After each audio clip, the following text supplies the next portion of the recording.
Hello all, thank you for clicking in. So you've been riding around in your 2014 Chevy Malibu 2-liter turbo. You've pushed your little start button. It doesn't start.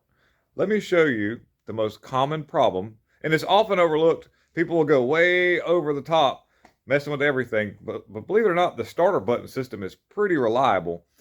Most of the time, the starter is the problem, and I'm going to show you how to diagnose it and then show you how to replace it. I'm just going to run through a quick scenario, make this quick little video so that if you want to do this on your own, this is quite possible. Let me flip the camera around. I'm going to show you the starter and the method of doing so. Here's the starter off of this 2014 Chevy Malibu, and relatively small unit we have here. This You'll have a huge, you have a larger wire that mounts to the back here. This is the main feed from the battery. You have a smaller wire that connects right here.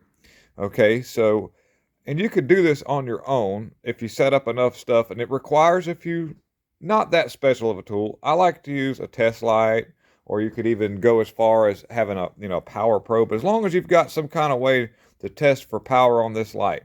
Any kind of test light will work. You can unplug this little wire, and you just put something in that connector there, any kind of little probe. You don't want to stretch the pin out, or the piece that snaps onto this little metal pin. So I tend to use something small. Believe it or not, you can take the center out of a wiper blade. Anything small that carefully, you'll hook to that, and then you'll have this plugged into your wire going to this. The end of your test light needs to go to the ground, negative side of the battery, hooked to the engine, however you want to do that. And if you push the button and then this lights up, and you also have power right here, most of the time there's no trouble there. There is a fusible link, but you'll check to make sure you got power on that. If it lights that up, then you have your signal wire going to your solenoid. Starter's not turning over, starter's bad. Then I'll show you how you take this thing out. By the way, there's two 13mm bolts that secure this in. Let me just go underneath the car real quick. I've already got my light set up. I took it out just to make it easy so you can see.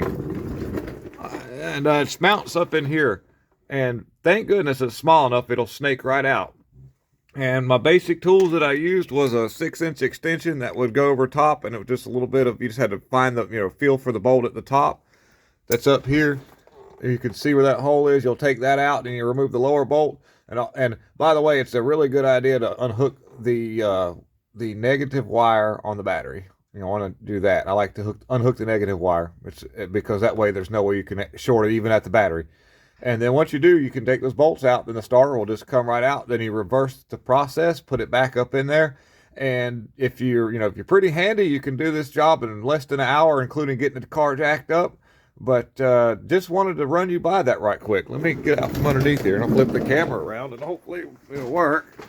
Just a big thanks to everybody for tuning in. Just a quick little how-to video, how to diagnose if the starter's bad. If you have other problems, then you'll have to go into the vehicle theft system, and that's a whole nother video. But this is a quick little how-to. And also, if you're getting your car repaired, you can get an idea if the mechanic tells you it's like $500 labor to change the starter. He's hoodooing you. Okay, thank you so much for clicking in. Please hit that like, subscribe, and share, and have a wonderful, wonderful week ahead. I'm out.